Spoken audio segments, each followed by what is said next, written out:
Hi guys, welcome back to the channel. So first things first, sorry if I look a bit tired. I've literally just got back from work. I got in the house, thought, you know what, I've got to get this video done. I'm quite excited about this video, as you'll find out in a sec. So this is the video that some of you guys have been asking for and you've been waiting for, and it is the upgrade video of the HK, or Specna Arms HK416, otherwise known as the SA-H02, I think it is. This video is going to be about what I've done to this gun to get it up to its current standard, internally and externally. We'll talk about what I've done to it just to improve it and make it a little bit better, and give you a bit of a performance rating at the end of the video. But stay tuned for the end, because there's a little surprise in store for you. So a little bit of an Easter egg for you. So without further ado, what we're going to do is take the gearbox out and go to the bench. Remember guys, if you like the video, you love the content, give us a thumbs up and make a comment below. It all helps and it's really appreciated. So let's go. Okay, so following the questions you guys put to me about seeing the upgrades in the Specna Arms 416 or H03 something, I don't know, I can't even remember what it was supposed to be called. Licensing, I hate it. So yeah, it's a 416. So the Specna Arms 416, I'm going to take you through exactly what I've done to this, what upgrades I've put into it, and how it's running now. So first things first, if you take the top of the gearbox off, you'll see a gate tighten MOSFET. Now, that isn't originally what I put in. I actually had fitted in there a gate Pico MOSFET, which subsequently failed the night before a game, which I was really annoyed about because it hadn't been in that long, and for whatever reason I haven't been able to investigate it. I haven't had time to look at why it failed, but it did fail. The only option I had as a replacement was to either use another gun, which I didn't really want to do after the time I'd spent on this. So I had a spare gate tighten in here, so in the workshop. So what I did was I put it into here. Unfortunately, it's front wired, as you may notice, which isn't ideal for a rear wide gun, but I managed to do a bit of manipulating the cables to get them into a place that I could use it, and it worked fine. So it's not an issue. When I get a rear wide one, I will swap it out and then save this for another project. So let's go back to what we've got. So these are complete standard gears, just shimmed. So these are the original gears that came in the 416. The tappet plate is completely original. There's nothing new there. If I can get it off here. So all the springs are the original. This is the original tappet plate for the 416. The nozzle was replaced with a SRS nozzle, and the reason for that was a better air seal, because it's a bit greasy actually, because we've got an O-ring inside. I also matched it with an SRS cylinder head, an SRS piston, and the reason I use SRS is they're good value for money, and they work well. Not the quietest of setups, but they work well. And the cylinder actually was a spare cylinder I had in one of my boxes. I can't actually remember. I think it might be an element maybe, but I use that because it was Teflon lined, just to make it a bit smoother. So there is a lot of grease on this, more than I'd like actually.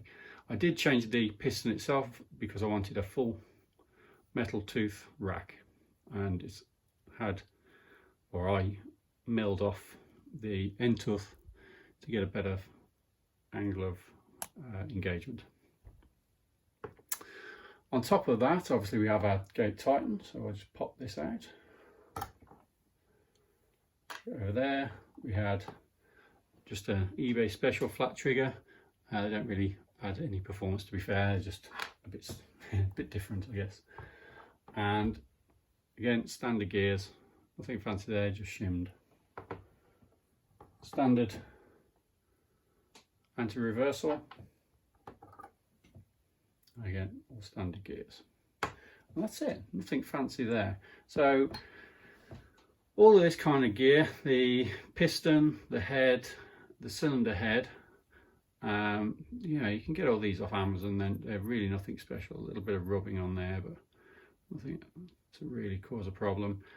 These are all easy enough to get off Amazon. They don't cost the earth. You can get a full setup probably for about £30–40, along with the actual nozzle as well, which is probably one of the most beneficial parts really, because the nozzle, if it focuses, is where you're really going to help your air still with that O-ring over the standard plastic one.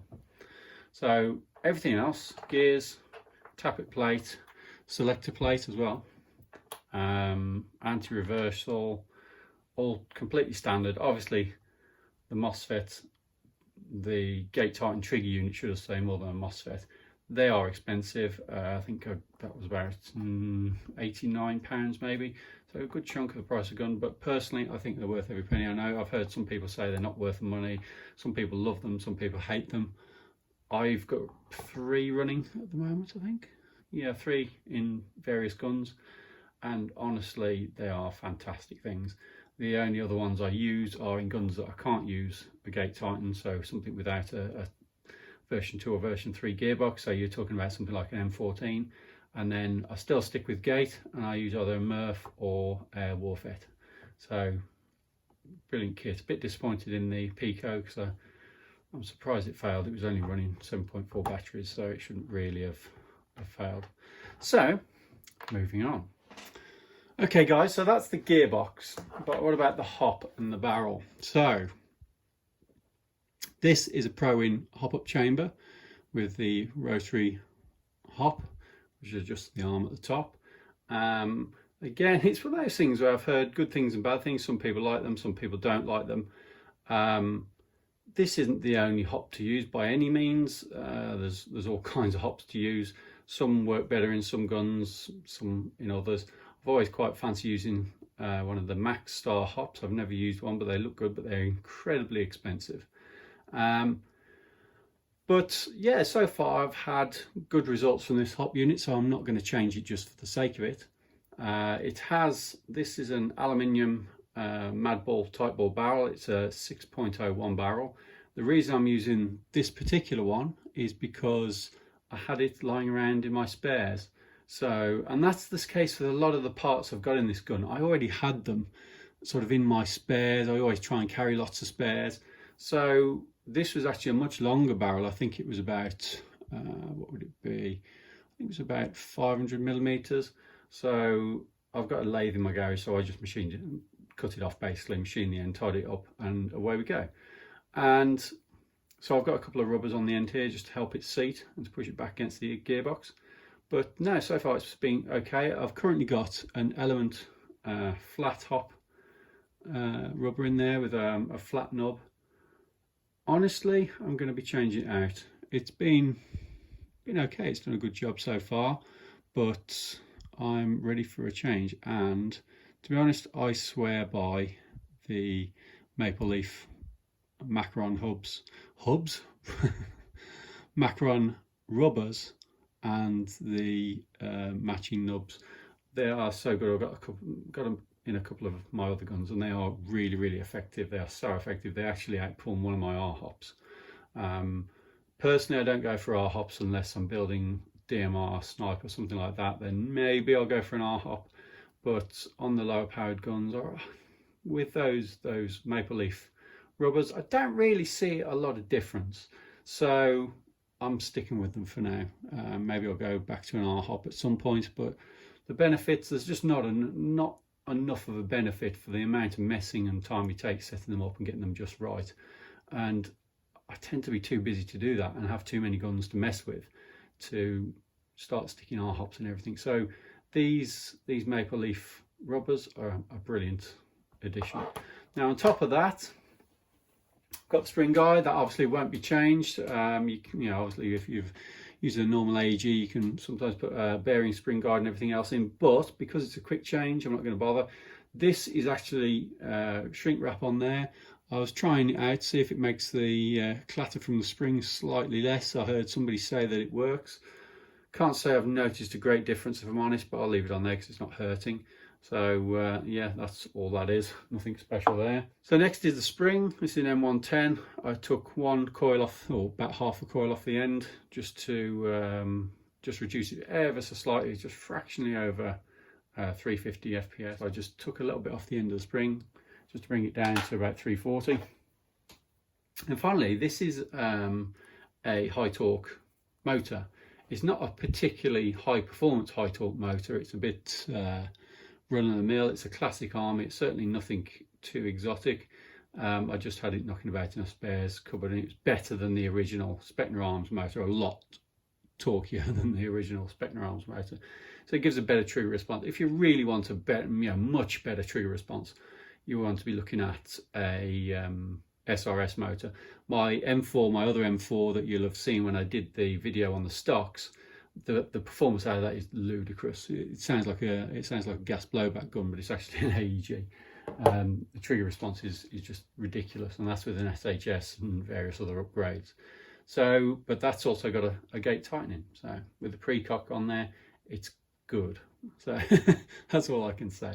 So what we'll do now is I'm going to change the hop out. I'm going to put this new maple leaf in there. We'll put it back together, and I'll give you a couple of shots so you can see exactly how it performed.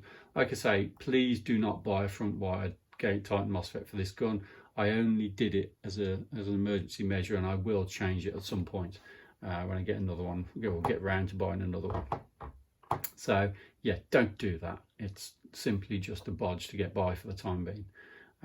Everything else is straightforward swapping out. I haven't polished the inside, which I do with a lot of my AEGs. I wanted to keep this simple. I wanted to literally take it apart, throw it back together and use it. I will at some point probably polish the inside of the gearbox just to give it a little less resistance. I have got the gearbox shells up here, thinking about it. So I may try a Lonex gearbox shell. I've got knocking around, I've got a couple of those floating around in here, so maybe we'll try a full upgrade one day, but for the time being it doesn't need it. Specna Arms guns, from what I've seen so far, are so good out the box with a little bit of fine tuning. The amount of people who can't believe it's a low price budget gun, it's literally ridiculous. So let's put this thing back together and we'll have a test fire of it. So just a little trick I like to use, guys, to see if I've got a good air seal. This is my cylinder and cylinder head, obviously, and my piston. Now we can all do the usual test here, see if we've got a good air seal, which on here is, let's have a look. Yeah, that's a really good air seal. It was until I dropped it. But what you can do to see if you've got an overall good air seal by using your nozzle as well. I've got a small piece of plastic here which I put over the air nozzle and push it down to simulate where the air nozzle will sit on the actual cylinder. So what you can do then is put your finger over the end and see what kind of air seal you've got then. See if it's any good. So on this occasion, as you can see, I'm getting a full seal off the nozzle as well. And then it suddenly gives once you go over sort of the threshold of what it can take. But generally, it's pretty good. I think you'd struggle to get better than that. And then when you're done, just slide the piece of plastic off and you're back to normal, because you can test it in the fully back position, but that's not really representative of where you're firing it. And if you pull it forwards and try and do it, you're just going to push it back down the nozzle. So it just gives you an idea of what kind of air seal you've got. And as you can see on here, I've got an excellent air seal. Be warned, the standard Specna Arms does not have an air seal as good as that, and that's simply why I've put this stuff in. It's because the standard air seal, you've got a plastic nozzle that hasn't got an O-ring. The piston's not quite as good. The cylinder head's not quite as good. They're little things. They're not big things. They're small things. The gun's perfectly usable as it is in standard form. Don't get me wrong, it's perfectly usable. But if we're talking upgrades here, you don't want to be putting this stuff in because it's anodized red. You want to be putting it in because it works and it makes the gun a little bit better each time. So these little bits and pieces you add to it makes it a little bit better. So that's the whole point of this. This isn't me saying that this gun can't be used without these upgrades. It's me saying these make it a little bit better each time. So there's small upgrades that just add to the overall performance of the gun eventually, once you've got it tuned and back together. Okay, so we're plugged in here. This is the gun in standard form. And then we hold this and turn it. Now you go into Precock mode. So wait for it. Now it's in Precock. You see the piston at the back here. See the rubber seal.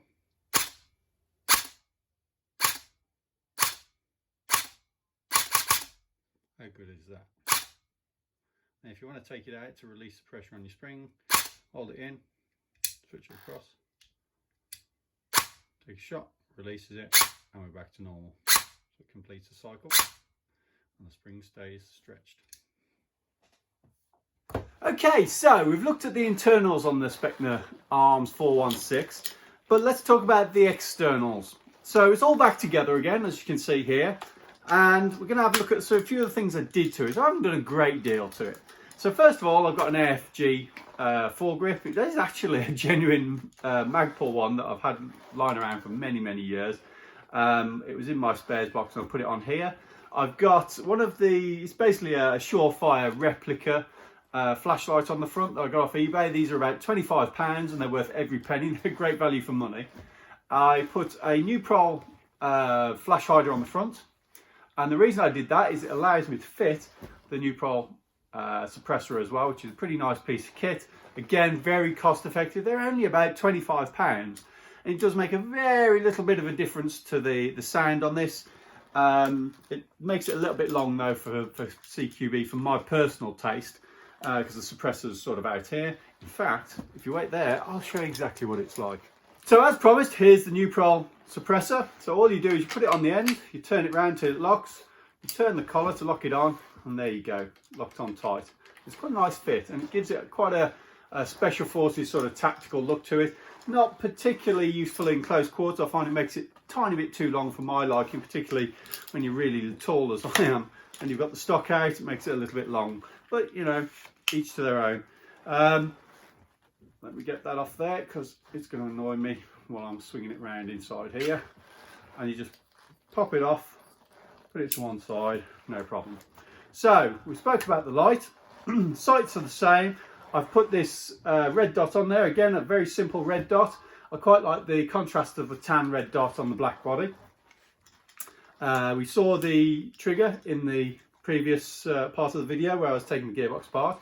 And then finally, we've got the PTS enhanced polymer stock. I've done a separate video on this, so please go and see that, where I compare it to the what is it, ASG version of it. So you'll see from that video I really like this stock, and it's perfect complement to this gun, because it means you can run 11.1s really easily. There's lots of space in there, and that's all I've done to the external of this rifle. Everything else is all about the internals. Everything still works as normal. So we've got a dust cover, we've got a locking back bolt, and we can release it. So everything works as normal, and I have still got that front wide gate tightening here. I haven't had a chance to swap it out for a rear wide yet, so that'll be at some point. But as you can see, it's all gone back together and it all operates well. I have been using this gun a lot, and you can tell because I've made the back of the pistol grip quite shiny there where my hand's been. But I think all in all, it's looking pretty good, and it's certainly performing well. However, is it good value for money? Really, we need to look at the prices of the gun, then including all of the parts I've put into it, the time, the tuning that goes into it, and finally a performance test to see if it measures up. So let's have a look at what this thing cost. Okay then guys, so here we are. I'm just looking on Amazon, just to show you the kind of things you can get for this gun. So if we have a look at this down here, we've got all of the SHS parts. Okay, so there are some really good parts out there, and there are higher quality parts than SHS, but SHS are a good balance between quality and price. So yeah, you could go out and you can buy your elements and your garter and all different parts, but sometimes you have to shop sensibly. So looking at this, right away I'm looking, and I would have no problem buying an SHS nylon polymer piston 14 tooth version 2 or version 3, and the thing to look out for is here it's already got the end tooth missing, so it's got a better angle of engagement, and it's also a full metal rack. If you looked at this one with the included head, it's not got the end tooth removed, so depending on what gun you're using, the chances are you may have to remove it and it becomes a weak spot. And same with that one, you see that one there, it's a lightened piston, it's had the end tooth removed. So same with this one, they're certainly worth looking at, and that one's only £10.49. So again, you can shop sensibly. Now, this is a standard sort of SHS piston head. This one's got a double O-ring there. So again, for that air seal, really good. Although I've not personally found it necessary, I tend to go for just the standard SHS metal bearing piston. It's £12. That one's actually the same price. So, but if you look, that one's £5.20 delivery, and that one's free. So there is a price difference between the two, and that one will work perfectly well. So let's put these in a basket, and we can get to the end, and we'll have a look to see what the overall price is. I'm doing this because I don't. I have so many parts knocking around. I'm never sure how much I'm actually spending on these guns. So let's put these in the basket and find out exactly how much we're looking at. Okay, so next up we're going to find an SHS cylinder. So we'll go again, SHS. And see what we've got. So straight away we've got a cylinder. Now, in all honesty, there's nothing wrong with the standard cylinder in the Specna Arms 416. I actually wouldn't bother changing it. I only changed it because I had the opportunity to with a Teflon coated one. So personally, don't change it. There's no need to. So next up, we're looking at the aluminium cylinder head. So again, it's double O-ring. That's what you want. £8.99, free delivery. So you add that to the basket. So let's go back. We don't need gears. We don't need a cylinder. So what we need now is a nozzle. So straight away, we've got our nozzles. So what we want, now you might have to be careful here because you'll see the different sizes. Now, I can't remember the exact size of the 416. There's an easy way to find out. Measure your old one and match it. Don't buy a different one. So on here, we've got one SHS 21.4. I'm pretty sure that was the one. It's an M4 AEG, so generally that fits the bill. So let's drop that one in our basket. I'm not going to look through any more. As long as it's an O-ring nozzle, that's all you need to worry about. Now, next up for me was obviously the motor. Now, I put the Classic Army motor in because it was available. I had it available at the time. I personally wouldn't actually buy one to put one in. Again, I'd go for the SHS because I've had fantastic results with it. Again, it's good price. So let's try it. So we'll have high torque motor. There it is. Now these aren't so cheap. Now you want the long one, it's £39. I know it's £39 all day. I've come across a few of them, so that's what the price is. It's not the cheapest part, but it certainly does the trick. So we'll add that to the basket. And we'll get to the end, and the overall price is £80.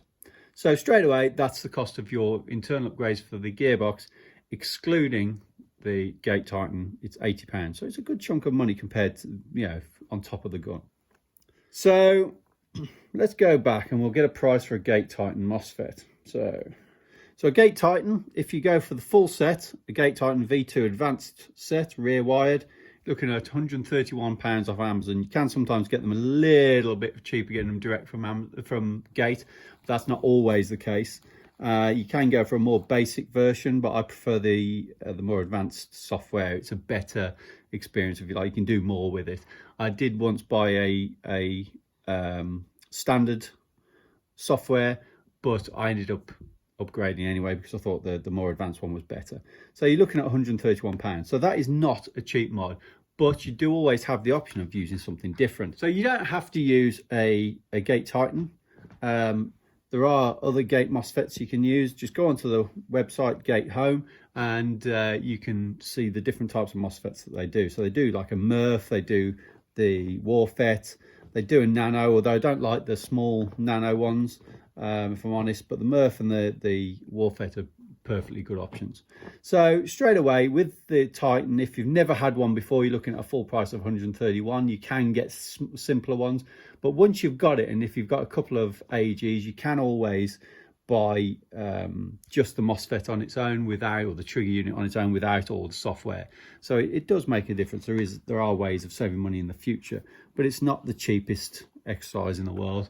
You're going to pay for it, but I'd certainly recommend using a MRF or a WARFET because they do come in quite a lot cheaper. Now, to make a proper comparison of how this thing works and how it performs, we need a benchmark. We need something to compare it to.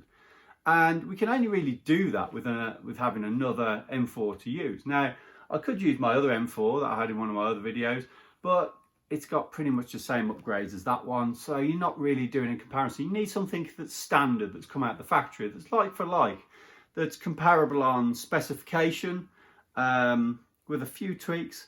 There's got to be similar price and the same platform, basically, an M4. So when I think about that, and I think, well, what could I get that's similar, that's going to have a same kind of effect, if you like, but good value for money? And there's really only one answer, isn't there? Another Specna Arms. So to do that, I need to compare it to another Specna Arms. So fortunately for us, I bought this. It's the Specna Arms Edge series, including a XASR MOSFET. And it's also got, which I think is more exciting than any MOSFET, is the actual Orion gearbox, which has a lot of the upgrades that are in mine pre-installed. So there's only one way to find out if this is any good, and that's to compare the two head to head in a competition to see which is better. And the price of this is ridiculously good value if it works. Now, the only way to do that now is to get them out and fire them, but I'm not going to do that now because I'm cruel. I'm going to make you wait. So stay tuned for the second part of this video, where we pitch the 416 upgraded by me and my clumsiness with the Specna Arms Edge, and this is the, let me tell you in a sec because I've forgotten the which I should know, the SA-H02, which is the one with the big sound enhancing thing on the end. So it should be good fun. So stay tuned. Whining dogs. So stay tuned for the next video where we pitch this one head to head with mine.